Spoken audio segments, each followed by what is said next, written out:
Olá, alunos e alunas do curso de Marketing, sejam bem-vindos a esse vídeo. Eu sou o professor Fernando Giorgetto e estou aqui para explicar um pouco mais sobre a atividade de estudo 1.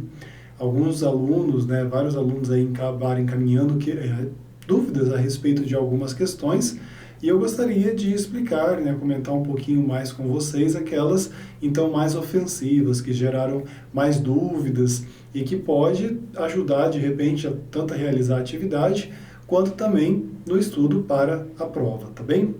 A primeira questão que eu separei, já partindo, então, para as explicações, é uma questão que diz o seguinte: partindo do pressuposto de que os canais de distribuição têm como principal objetivo garantir a disponibilidade do produto para os clientes, faz-se necessário conhecer a seleção desses canais, o que na prática é o processo onde escolhe os participantes para compor o canal de distribuição. Por conseguinte, deve-se levar em consideração no processo de escolha o público-alvo, bem como a capacidade de abrangência de cobertura. A isso soma-se o fato de que é importante que o produto chegue até o cliente correto, tanto na quantidade como no momento ideal. Para isso, os canais contam com diversos participantes. Então, o que essa questão traz?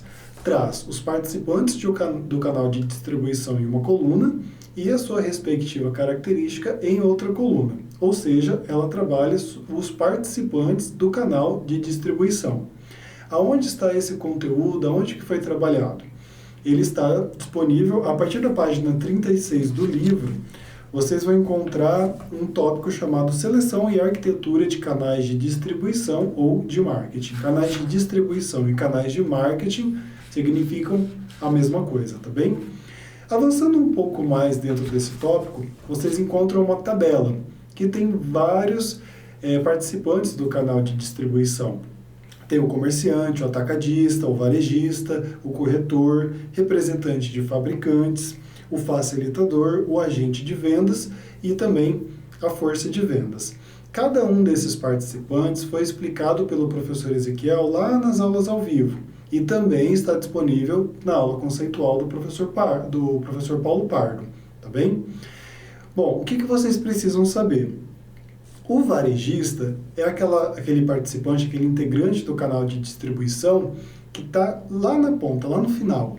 E é ele quem vai fornecer os produtos, para o consumidor final. Então é ele quem vende para o consumidor final. Esse é o foco do varejista. Alguns casos raros, ele pode sim vender para outras empresas, mas de uma forma geral, via de regra, o varejista vende produtos para o consumidor final, tá bem? O facilitador, o papel dele, ele é um intermediário que auxilia o processo de distribuição, não assumindo a propriedade dos bens. Então essa é a principal característica de um facilitador. Dentro de um canal de distribuição, normalmente a propriedade do bem ela é repassada entre os participantes. E com o facilitador isso não acontece. Ou ele negocia então o processo de compra e venda. É realmente um facilitador dentro desse processo do canal de distribuição. E o agente de vendas, ele é intermediário que procura clientes e negocia em nome do fabricante, mas também não assume a propriedade dos bens. Então, realmente, ele vai atrás dos clientes, vai encontrar compradores, mas ele não tem um contato ali com esse... não fica, o produto ele não fica sob os cuidados desse agente. Essa é a característica dele. Então, foi trabalhado durante essa tabela vários agentes ali que vocês precisam verificar na questão qual é o participante correto e a sua característica correta, tá bem? A próxima pergunta que eu separei é uma questão que diz o seguinte: o caminho que uma empresa escolhe para fazer com que seus produtos cheguem de forma segura e eficiente aos consumidores é o canal de distribuição. O canal de distribuição é aquela formatação de que o produto, desde lá da indústria, da produção, até chegar no consumidor final, como que ele vai percorrer esse caminho, E com isso, então, pode-se dizer que os canais de distribuição têm a função de fazer com que um produto ou serviço torne disponível para o consumo. Portanto, trata-se justamente de uma técnica, arcabouço ou gestão, cuja finalidade está em tornar disponíveis, principalmente produtos e serviços, para possíveis trocas. Para tanto, este processo estão ligados duas dimensões, sendo o canal de marketing e a distribuição física. Essa questão, pessoal, ela é aquele tipo de questão de asserção-razão. Então, o que vocês precisam primeiro verificar numa questão desse tipo? Se, primeiro, cada uma dessas afirmativas elas são verdadeiras e depois verificar se uma é justificativa da outra. Por quê? Se uma delas for falsa, não vão ter relação de justificativa e a resposta vai estar entre uma daquelas opções de que uma é verdadeira e uma é falsa. E se ambas forem verdadeiras, então é necessário avaliar essa relação aí de justificativa uma com a outra, tá bem? De relação. Esse conteúdo ele foi trabalhado na página 25 do livro, lá naquele tópico que fala sobre a estrutura e característica dos canais de distribuição ou canais de marketing. Na página 25 do livro, diz o seguinte: canal de marketing. Ele pode ser visto como um sistema interrelacionado de organizações onde se estabelece um fluxo de produtos, propriedade, informações, recursos ou promoção, ligando a produção ao consumo. E a distribuição física corresponde à movimentação física de produtos entre os produtores, o ponto de venda e os consumidores, envolvendo a gestão logística de transporte, volumes, prazos, armazenamento, manuseio de produtos, assim como a infraestrutura e suporte para esses processos. Na afirmativa 1 da questão, especificamente, ele fala que o canal de marketing é responsável por exemplo, pelo fluxo de produtos e informações, sendo um elo entre a produção e o consumo. E foi justamente o que nós lemos no livro dentro de canais de marketing, que ele é um sistema interrelacionado de organizações onde se estabelece o fluxo de produtos, propriedade, informações, recursos ou promoção. Então, essa afirmativa está ok. A distribuição física, ela é responsável por tornar possível a logística de transporte, volume, armazenamento e outros, sendo também um elo entre o produtor e o consumidor. E também nós vimos isso durante o livro, que ela corresponde nessa movimentação de produtos entre o produtor e o ponto de venda e os consumidores, envolvendo essa gestão logística de transporte, volumes, prazos, armazenagens, enfim. Então, as duas afirmativas, elas são verdadeiras. E agora, nós temos que descobrir se uma é a justificativa da outra.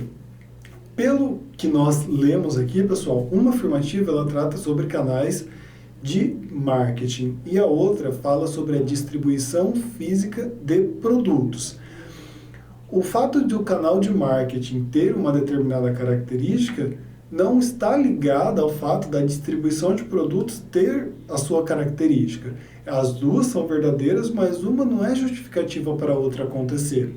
Então, as duas asserções elas são verdadeiras, mas uma aí não está justificando a outra. Tá bem, pessoal? Só para ficar bem claro, que é preciso analisar essa questão da justificativa de uma com a outra, porque isso é muito importante.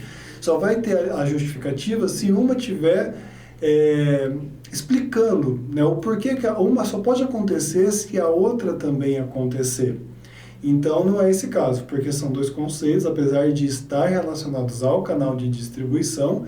Canal de marketing é uma coisa e a distribuição física de produtos é uma parte dentro do canal de marketing, tá bem?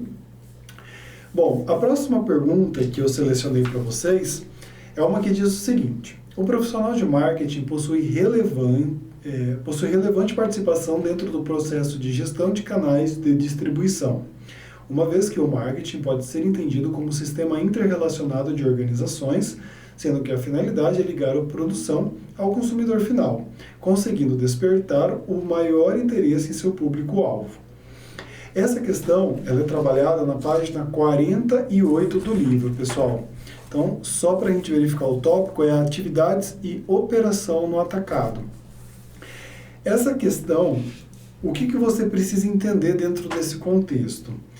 Que a indústria, ela produz um determinado produto. Esse produto, então, ele vai para uma distribuição.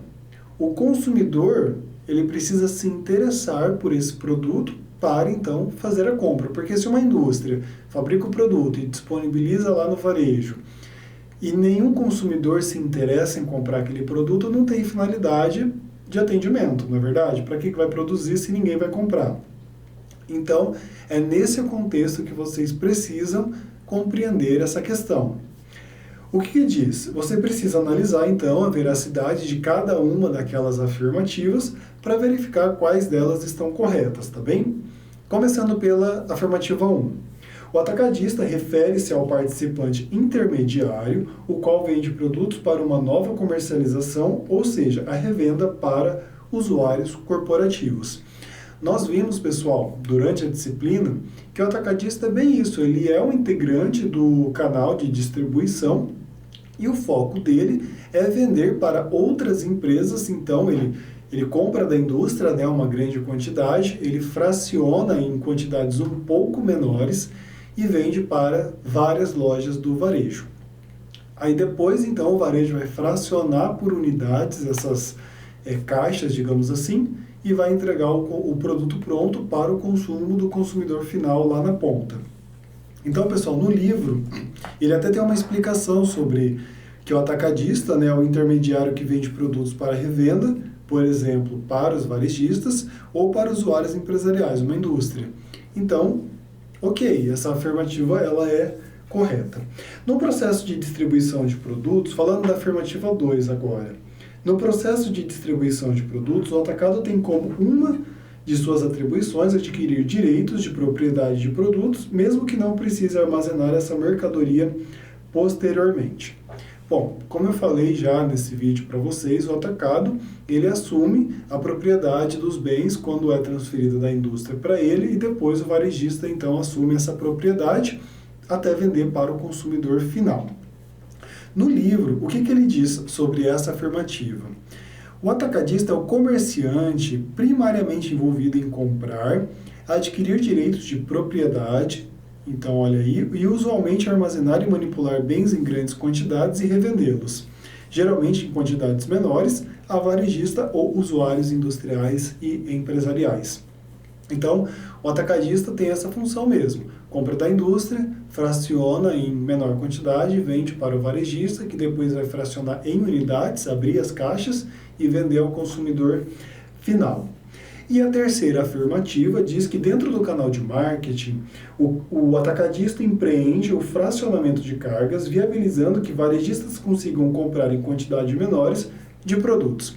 E é exatamente o que nós acabamos de falar, que o atacadista compra então das indústrias em grandes quantidades, de várias indústrias, subdivide esses produtos em lotes menores e vende então para os varejistas, tá bem? Bom, pessoal, partindo para a próxima questão, são 5 questões que eu selecionei no vídeo de hoje. A próxima questão diz respeito a, uma questão de complete, né? Ele tem um espaço em branco ali, você precisa saber sobre aquele contexto que está sendo abordado na questão, o que ela está falando, sobre o que ela está falando. Então vamos analisá-la. Isso do que estamos abordando trata-se de uma melhoria da eficiência do canal, seja por meio de deixá-lo mais simples, com certo padrão de funcionamento dos processos, sem deixar de mencionar a vertiginosa queda dos custos. E ainda uma mútua troca de informações entre varejistas e aqueles responsáveis pelo abastecimento do seu comércio. Considerando uma moderna inovação gerencial, estratégia de gestão, técnica, ferramenta, prática de gestão. Nesse conceito de gerenciamento dos canais de distribuição, todos trabalham de forma interligada, onde o objetivo comum é a satisfação do cliente. Todos os integrantes do canal de distribuição trabalham para essa satisfação do cliente e levando ao máximo dessa forma a eficiência dos negócios entre todos os envolvidos na negociação. Então, o que é a melhoria da eficiência do canal de distribuição por meio de torná-lo mais simples, os padrões de funcionamento ali mais simples e também redução dos custos. É o comecinho do contexto da questão, pessoal. Esse conteúdo, ele está lá na página 40 do livro. Então, vamos voltar aqui na página 40, que trabalha a administração e gerenciamento do canal de distribuição. Nós vimos durante a disciplina que ERC, ou melhor, ECR, né? Que é Efficient Consumer Response, ou Resposta Eficiente ao Consumidor. Ele é uma interligação que acontece entre as empresas para a melhoria ali da resposta para o consumidor. Então vamos ver o que o livro traz sobre conceitos, né, de resposta eficiente ao consumidor. O Guise e Silva, eles dizem o seguinte: a melhoria da eficiência do canal por meio da simplificação, padronização e racionalização dos processos, assim como redução de custos e troca de informações entre varejistas e consumidores. Então, só nesse trechinho nós vimos simplificação, nós vimos padronização, racionalização e redução de custos, que é exatamente o que a questão estava abordando.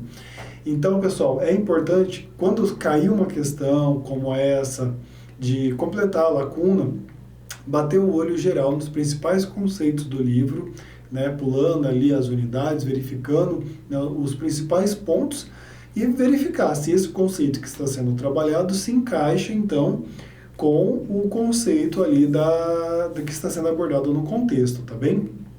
Então, é isso. Então, o que traz simplificação, racionalização, padronização e diminuição de custos, nessa primeira abordagem da questão, é a resposta eficiente ao consumidor, que é aí uma ferramenta que os gestores, né, que verificam o canal de distribuição podem usar, tá bem? E partindo para mais uma questão, agora a nossa última questão, dentre as muitas definições e objetivos que se tem sobre marketing, pode-se dizer que este é responsável por buscar, identificar e satisfazer as necessidades humanas e sociais, uma vez que está baseado não apenas no comportamento humano, como também em suas interações. Essa questão ela vai trabalhar sobre as funções do marketing, pessoal. Esse conteúdo ele foi trabalhado no comecinho da nossa disciplina, lá por volta da página 20, 21. Então vamos dar uma olhada. Tem uma parte do livro que fala sobre as funções da distribuição P do marketing. Foi trabalhado nas aulas ao vivo também do professor Ezequiel. Se você não assistiu, verifica lá, porque você pode compreender melhor essa questão sobre, né, porque o canal de distribuição é basicamente o P de praça dos 4 P's, que é a base do marketing, né? Então ele começa fazendo essa introdução no livro, que vai ajudar então a responder essa questão. Quais são as funções desse P de praça dentro então do marketing, a sua importância para a formatação do canal de distribuição da empresa? O que é importante vocês saberem? Que, por exemplo, conhecer e compreender sobre o cliente de modo que o produto ou serviço se venda sozinho. Dentro do nosso livro, aqui dentro dessa parte da unidade, ele fala que Peter Drucker renovou, digamos assim, o conceito do marketing, do P de praça, dentro, né, do conceito de marketing. Que ele diz assim: pode-se considerar que sempre haverá necessidade de vender, mas o objetivo do marketing é tornar supérfluo o esforço de venda. O objetivo do marketing é conhecer e entender o cliente tão bem que o produto ou serviço adeque-se a esse cliente e venda-se sozinho. De maneira ideal, o marketing deveria resultar então em um cliente disposto a comprar. A única coisa necessária seria então tornar o produto disponível. Ou seja, o marketing ele tem que entender a necessidade do cliente e na hora que o cliente bater o olho, ele saber que aquele produto vai solucionar uma necessidade não atendida ou um desejo despertado. E por isso que ele fala então que o papel do marketing não é criar a venda, mas disponibilizar o produto para que a venda aconteça naturalmente, automaticamente. Tá bem? E outro ponto importante é que ele fala, né, já temos várias definições, mas racione sobre elas e tente encontrar alguns pontos em comum. Quais são os pontos em comum dentro das definições de marketing, compreendendo, né, a importância de marketing para a organização? São as pessoas e as trocas, porque o marketing ele tem que disponibilizar o produto para que a venda aconteça sozinho, mas são atender necessidades das pessoas. As pessoas são o principal elemento dentro das estratégias de marketing. Quando se pensa em marketing, se pensa em atender necessidades e desejos das pessoas. E esse atendimento de necessidades e desejos das pessoas atende uma outra necessidade, que é a necessidade da empresa, que é vender para ter ali a sua receita e sobreviver, né? Então, é a troca. Então, esses dois elementos são pessoas e as trocas. Pessoas que satisfazem suas necessidades e desejos, seja de sobrevivência ou não, por meio dos produtos fabricados pelas empresas, e as empresas que sobrevivem pelas trocas de produtos por dinheiro, ali por capital, para estarem vivas, né, sobreviverem então no mercado, tá bem? Bom, pessoal, as questões que eu separei sobre a atividade de estudo 1 que geraram maiores dúvidas, né, que vocês encaminharam perguntas durante a semana, foram essas, tá bem? Se ficar mais alguma dúvida sobre alguma outra questão, fiquem à vontade para encaminhar mensagens lá pelo Fale com o Mediador, estou sempre disponível, tá bem? E é isso, eu espero que vocês tenham um bom estudo para a prova também, e até mais. Tchau, tchau!